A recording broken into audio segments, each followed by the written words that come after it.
All right, let's dive in. Today, we are pulling back the curtain on the AI that has totally changed the game for how we use technology. We're going to demystify the magic behind these language AIs and show you how they actually tick. So let's get right into it. I mean, have you ever just stopped and thought about it? You can ask your phone a super complicated question and boom, a split second later you get this perfectly written, detailed answer. How on earth did we get here? How did a machine learn to speak our language so fluently? That's the big question we're going to unpack right now. And the things they can do now are just mind-blowing. We're talking about taking a massive report and getting a summary in seconds, or having a live conversation with someone who speaks a completely different language. It could even write poetry or generate computer code for you. This isn't science fiction anymore, you know? This is reality, and it's all powered by one core technology. So what is this engine that's driving everything?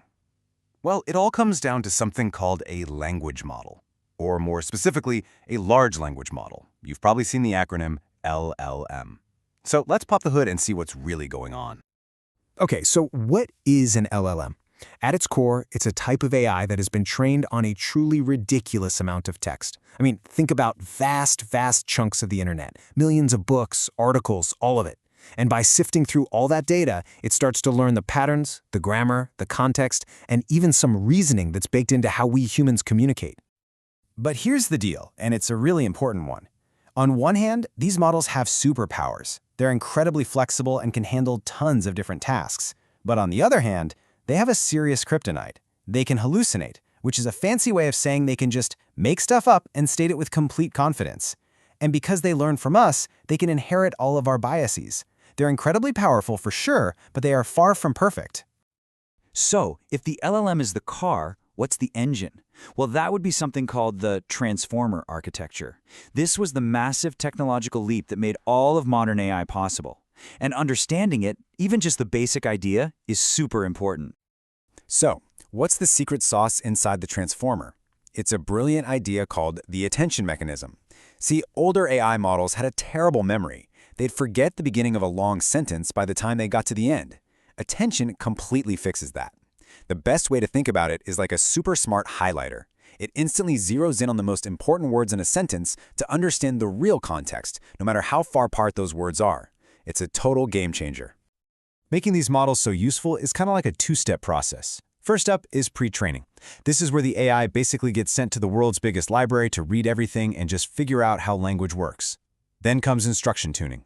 This is more like a finishing school, where it learns how to be a useful and safe assistant. You know, how to actually follow your commands, answer your questions properly, and avoid saying harmful things.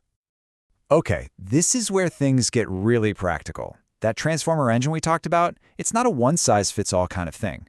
There are actually 3 main versions of it, and each one is built for a different kind of job. Exactly. I mean, if you want to analyze thousands of customer reviews to see if people are happy, that's a totally different task than trying to write a song or translate a document. Picking the right tool, the right architecture is absolutely crucial. So, how do you choose? Well, it really boils down to 3 main families. First, you've got your encoder-only models, like BERT, which are amazing at understanding text. Then you have decoder-only models, like the GPT series you've probably heard of, which are built to generate text. And finally, there are encoder-decoder models, like T5, which are designed to transform one piece of text into another. Let's break each of these down real quick. First up, let's talk about the encoder-only models. Think of these as the analyst. Their main job is to read something and understand it deeply. This makes them perfect for tasks like sentiment analysis, you know, figuring out if a movie review is positive or negative, or for pulling out all the names of people and places in a news article. Then you've got the decoder-only models. These are the creator. You give them a starting point, a prompt, and they just run with it, generating what comes next. This is the tech behind almost all the popular chatbots and creative writing tools out there. Their whole goal is to make new, human-sounding text out of thin air. And last but not least, we have the encoder-decoder models. These guys are the bridge. The encoder part reads and understands an entire sentence, say, in English. Then the decoder part takes that understanding and uses it to build a brand new sentence in, say, Spanish. This makes them perfect for translation, or even summarization, where you're basically transforming a long text into a short one. So, we've gone through the what, the how, and the why of all this stuff. Now let's get to the most important part, you.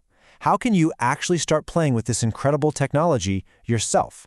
because it is way more accessible than you might think. Honestly, the best place to start is the Hugging Face Hub. Think of it like a giant public library, but for thousands of pre-trained AI models. You can even try a bunch of them out right in your web browser. The most important thing is to just remember what we talked about. Figure out your goal first, and then pick the right tool for the job: the analyst, the creator, or the bridge. And that's really the main takeaway here. This tech isn't locked away in some lab at a giant tech company anymore. The tools are right there, available for you to use. So the only real question left is, what problem are you going to solve first?